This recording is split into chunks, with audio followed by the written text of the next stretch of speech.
Qual tem sido o percurso do irmão até aqui? Alguns fizeram um percurso longo. Alguns longo em anos, outros longo em quilometragem.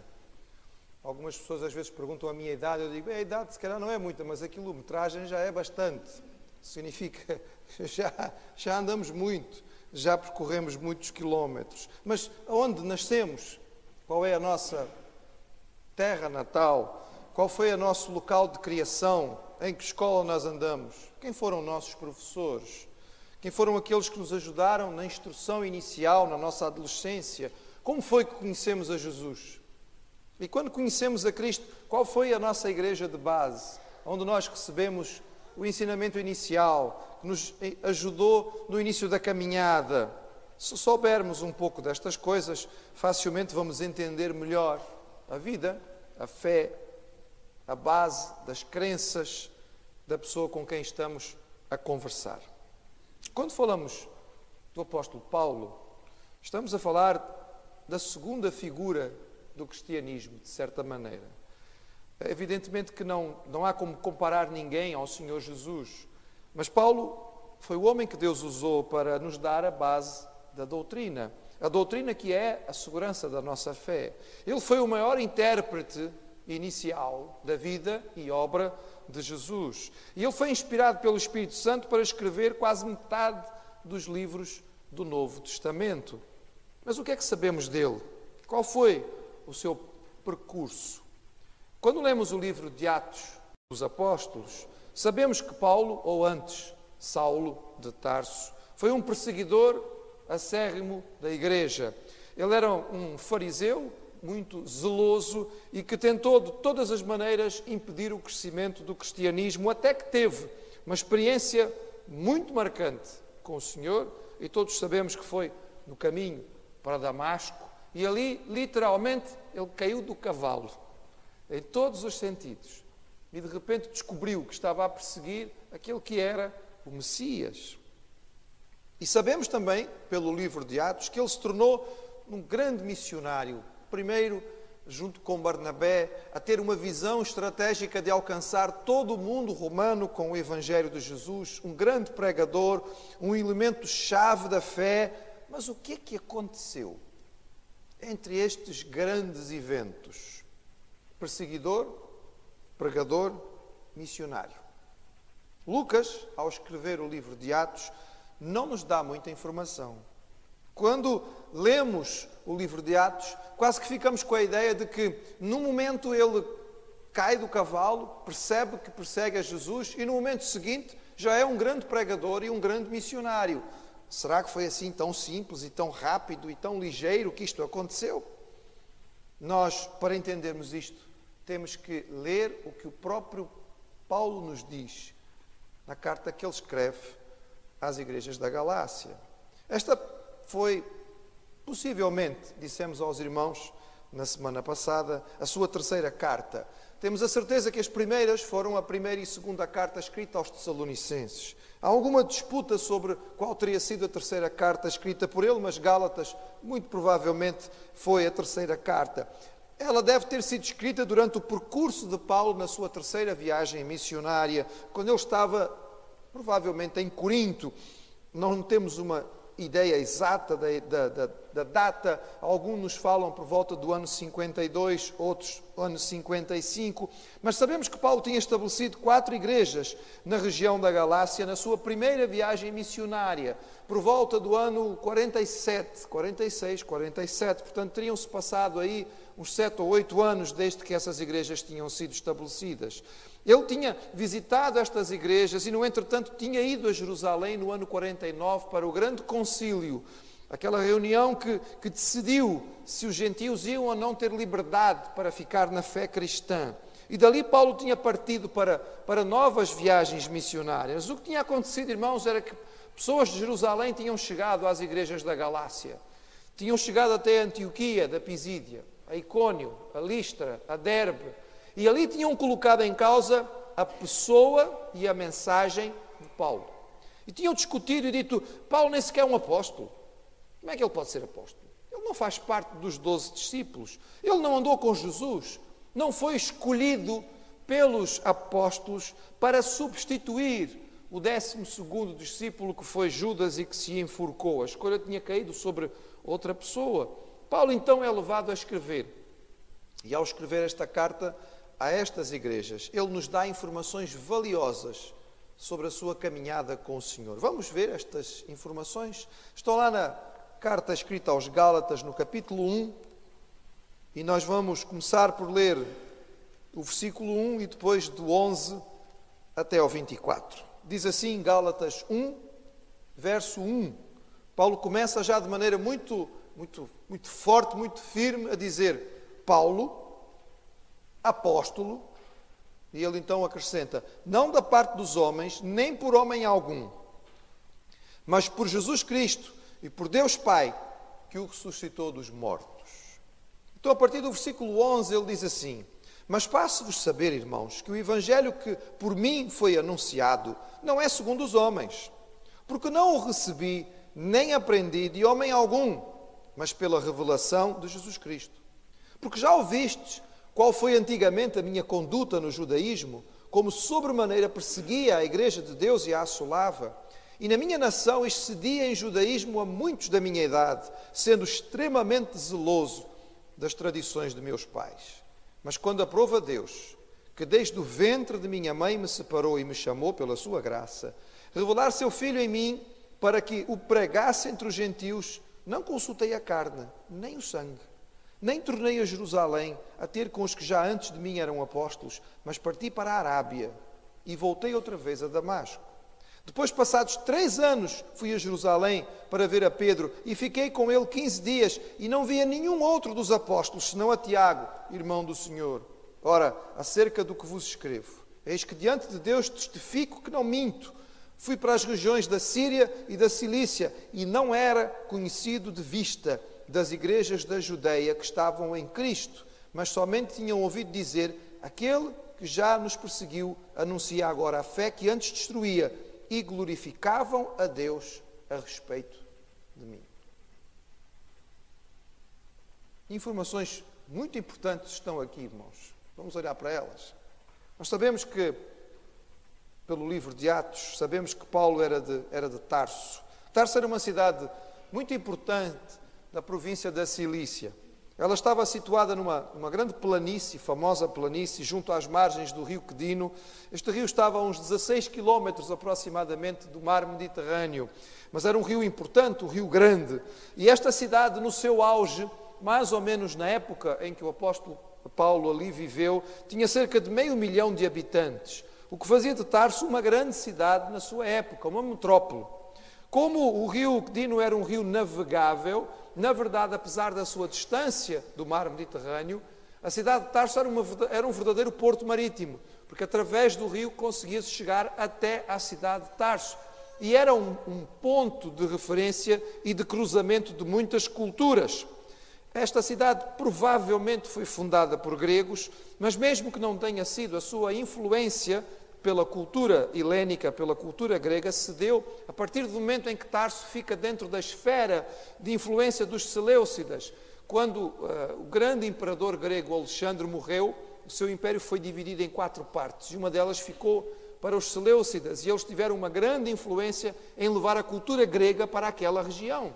No tempo do apóstolo Paulo, cerca de um século antes de Paulo nascer, a cidade foi se tornando cada vez mais uma cidade de ensino. Era uma cidade universitária, podemos dizer, na nossa realidade de hoje. Ali havia escolas filosóficas muito importantes e a cidade de Tarso era chamada a Atenas do Oriente. Ali, por exemplo, se formou e dali saiu um grande filósofo chamado Atenodoro de Tarso.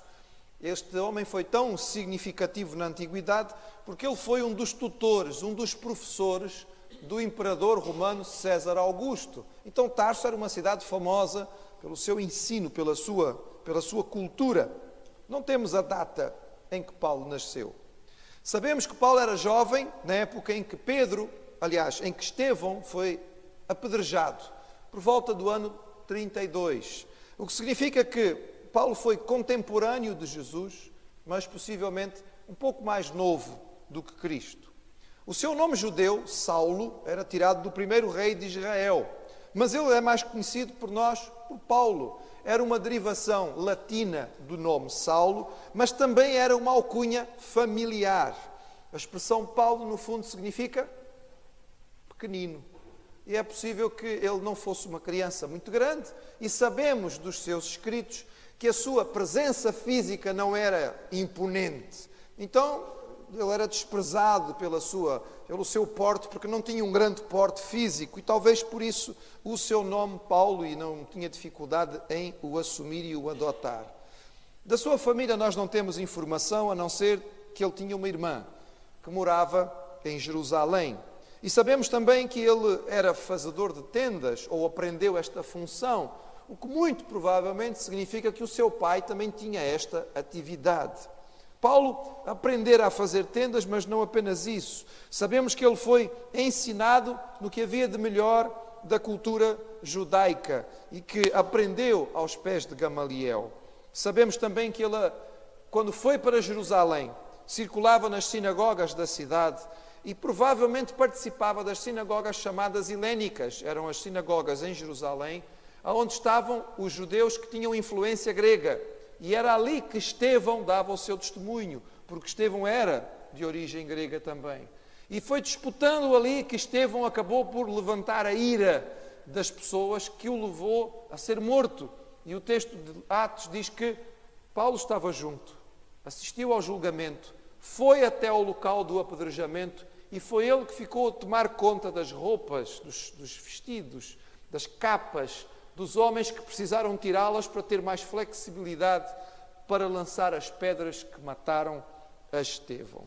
Quando nós olhamos para tudo isto, irmãos, e lembramos que ele vai ser o primeiro e grande missionário aos gentios, nós olhamos para estas características e vemos algumas coisas muito importantes. Vejam comigo, irmãos. Primeiro, ele era judeu, mas não um judeu qualquer. Ele crescera aos pés de Gamaliel, o maior rabi do seu tempo. Isto dava a Paulo uma base do Antigo Testamento, de conhecimento das Escrituras hebraicas, um fundamento na palavra de Deus, fundamental e essencial para quem ia ser usado para nos trazer a base da doutrina. Mas ele cresceu, apesar de uma cultura judaica, numa cidade profundamente grega e com grande influência filosófica.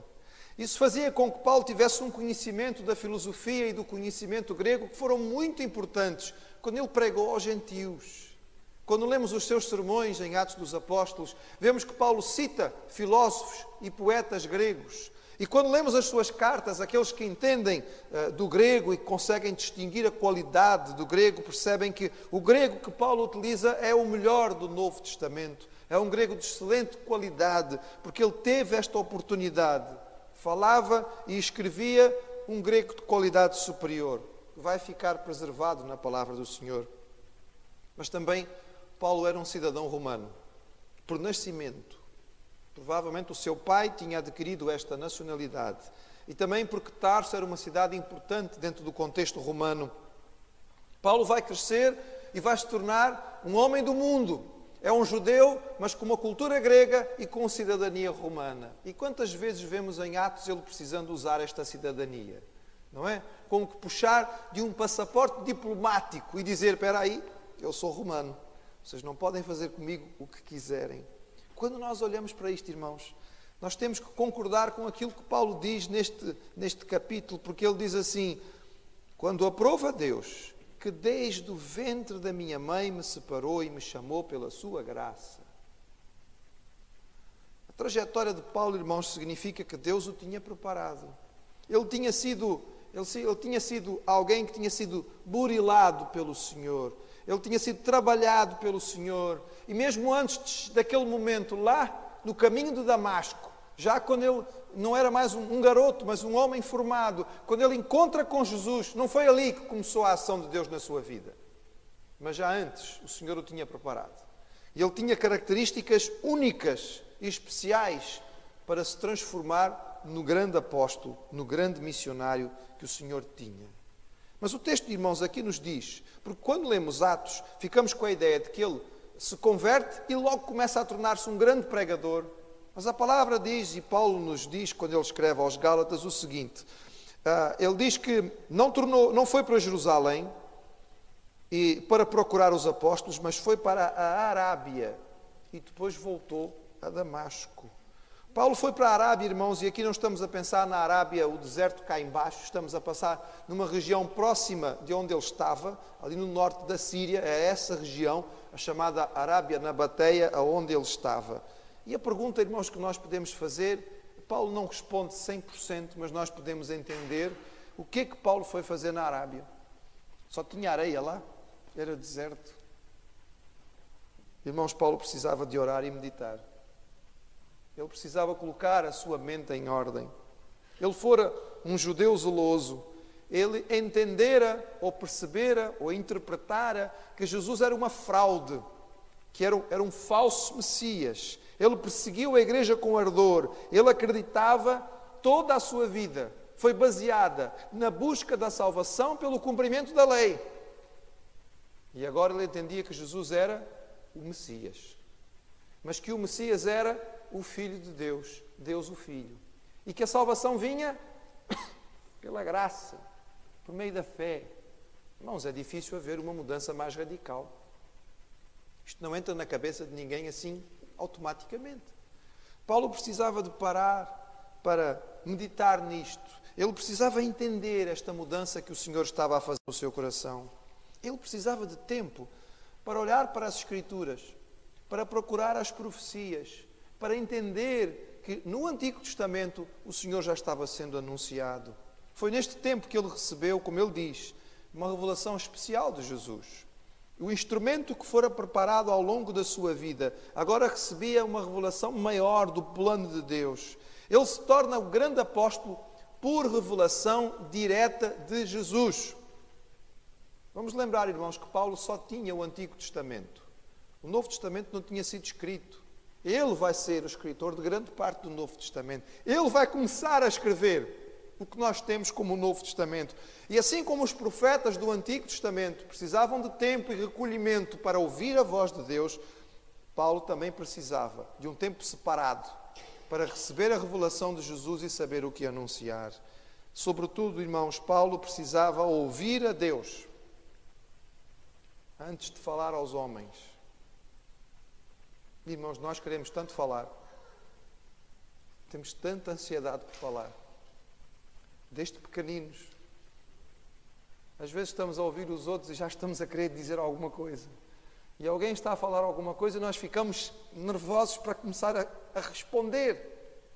Temos ansiedade de falar e temos muitas vezes a falsa ideia de que nós temos o que dizer. Mas há uma coisa que a Bíblia nos ensina, irmãos. É que, na verdade, nós não temos nada para dizer ao homem enquanto não tivermos ouvido corretamente a Deus. Aquele que não tem tempo para ouvir a Deus, não tem, na verdade, nada para dizer ao homem. Se nós quisermos ter algo para dizer que seja realmente de valor, então nós precisamos ter tempo para ouvir o que o Senhor tem para nos dizer. E Ele quer dizer, Ele quer falar, Ele tem muito para trazer ao nosso coração. Mas nós, na vida que vivemos, correndo de um lado para o outro, muitas vezes não temos tempo para parar e ouvir o que Ele quer nos falar. Paulo separou este tempo. Ele esteve ali na Arábia, nós não sabemos quanto tempo, irmãos, mas pela descrição que ele dá, não foram apenas dias, foram provavelmente semanas, provavelmente meses em que ele ali esteve, a deixar o seu coração acalmar, a conseguir perceber e ouvir a voz do Senhor. E ele agora tinha algo para transmitir, não dado por outras pessoas, não aprendido de segunda mão. Porque mensagem de segunda mão, irmãos, nunca vai ter o mesmo impacto. Mas ele tinha recebido uma revelação direta e ele agora queria transmitir. E onde ele começa? Começa em Damasco, a cidade para onde ele tinha ido para perseguir a igreja. Aquela cidade que tinha estado na expectativa do grande perseguidor, recebe agora o grande evangelista. Reconhecimento público de que estava enganado. Irmãos, se há um gesto que demonstra grandeza, É o homem que tem a capacidade de reconhecer publicamente os seus erros, que é capaz de os corrigir. O mundo hoje nos diz, irmãos, que grande é aquele que nunca falha, mas ninguém é isento de erro. Então o que nós verificamos nos grandes homens que não estão no mundo e à nossa volta é encobrimento. Estão sempre a cobrir, a esconder, até que algum dia alguém vai mexer no lixo e descobre, olha, afinal não era tão bonito quanto parecia, olha o que isto acontece, olha aquilo ali, olha não sei o que mais. Quantas vezes o indivíduo parece tão bonito e depois então vai para as eleições para mostrar ao público quanto vale. Então alguém vai investigar a sua vida e descobre, olha, não é tão bonito quanto parece. Irmãos, o homem de Deus não é perfeito. Ele caminha para a perfeição. E quando erra, ele reconhece o seu erro. E se for preciso, reconhece diante dos outros. Pede perdão. Acerta aquilo que está errado. E Paulo vai fazer isto em Damasco. E logo a seguir, Deus o chama para um desafio maior ainda. Ele vai para Jerusalém. Irmãos, ele vai para o centro do judaísmo, onde ele era tão conhecido. E ir para aquela cidade representava um risco tão grande, porque ele não tinha como ir para nenhum lado. De um lado estão os cristãos, que o olham com desconfiança e medo. Ele diz que se converteu, será que é verdade? Opa, isto é complicado. Então este homem prendeu a minha prima, não é? Mandou matar o meu irmão, ele agora diz que é crente. Então como é que é isto? Isto é muito difícil. E os cristãos fugiam dele. E do outro lado estavam os judeus, que olhavam para ele como um traidor, com ódio, queriam matá-lo. Irmãos, bom lugar para estar, não era este? É que de um lado e do outro as pessoas o olhavam com esta dificuldade. Mas ele foi. Sabemos que passou nesta primeira ocasião cerca de 15 dias ali. E diz que dentro dos apóstolos ele só esteve com Pedro. Este é daqueles momentos em que eu costumo pensar assim, se eu fosse uma mosquinha, não é? Para poder estar ali e ouvir a conversa entre Paulo e Pedro. Que conversa devem ter tido estes dois? Sendo que nesta altura Paulo já tinha recebido a revelação direta de Jesus. Era uma revelação diferente. Pedro tinha vivido diretamente com Cristo. Mas Paulo agora ouvia e recebia numa outra esfera, num outro nível. E estes dois homens tiveram 15 dias juntos. O que não terão eles conversado? Mas nós não sabemos, porque ninguém escreveu. É uma daquelas coisas que o irmão pode pôr na listinha para perguntar quando chegar no céu. Mas certamente falaram sobre a conversão e aquilo que Paulo recebeu. Paulo não foi a Jerusalém para pedir que Pedro endossasse o seu ministério. Ele tinha convicção daquilo que tinha recebido de Deus. E dali ele parte para onde, irmãos? Diz a palavra que ele vai para o lugar onde era mais difícil dar o seu testemunho. Para a sua terra. Ele diz, foi para a Cilícia e para a Síria. Ele volta para a região onde ele tinha crescido. Faz-nos lembrar tantos personagens bíblicos. Faz-nos lembrar o gadareno, que depois de ser liberto pelo Senhor diz, eu vou contigo. E Jesus disse, não. Vir comigo é muito fácil. Volta para a tua terra. Vai lá contar para eles. Ninguém pode entender melhor a maravilha que Deus fez na tua vida do que aqueles que te conheceram antes de teres experiência com Deus. Aqueles que te viram antes de tu seres uma nova criatura. Vai lá para o meio dos teus. Mas, meus irmãos, há lugar mais difícil para dar testemunho do que os nossos? Será que há lugar mais difícil do que a nossa própria casa? Os nossos irmãos, os nossos amigos de criação, aqueles que sabem quem nós somos e que nos viram desde o início, até ao próprio Jesus. Quando ele fez maravilhas e sinais, as pessoas de Nazaré diziam, mas isto não é o filho do carpinteiro, isto é o filho de Maria, então agora está aí com estes ares de pregador. Mas a familiaridade é tão complicada nestas circunstâncias. Mas ali ele vai, irmãos, e ali ele dá testemunho. Em lugar nenhum nós encontramos no Novo Testamento que Paulo fundou igrejas na Cilícia ou na Síria, mas é o mais provável, irmãos, porque esse era o trabalho dele. E quando ele vai ser recrutado por Barnabé, não é porque ele estava simplesmente em casa a fazer tendas, é certamente pelo trabalho que ele tinha desenvolvido e por aquilo que as pessoas já tinham percebido da sua capacidade. E então lá em Atos capítulo 11 nós vemos que Barnabé vai até Paulo e o leva para Antioquia da Síria. quer ali, ainda dentro da sua área de atuação. Aquela igreja que vai se tornar a grande igreja missionária. E esta dupla vai iniciar o trabalho ali e dali Deus os vai mandar para a obra de missões. Vamos guardar, irmãos, deste trajeto do apóstolo Paulo, estas lições para nós. Primeiro, nosso Deus é soberano e Ele prepara, Ele atua nas nossas vidas e muitas vezes nem o percebemos. Qual tem sido o seu trajeto? O que é que Deus permitiu que você experimentasse? O que é que estas experiências na sua vida, as lutas, as dificuldades, alguns traumas porque passou, algumas vitórias que já teve, algumas vivências que mais ninguém conhece, o que é que estas coisas despertaram em si? Que capacitações elas lhe deram? Provavelmente o puseram em condições de fazer, de falar, de testemunhar coisas que outras pessoas não são capazes. Já parou para ver que estas coisas possivelmente são permitidas pelo Senhor para o capacitar, para a capacitar a fazer um trabalho único?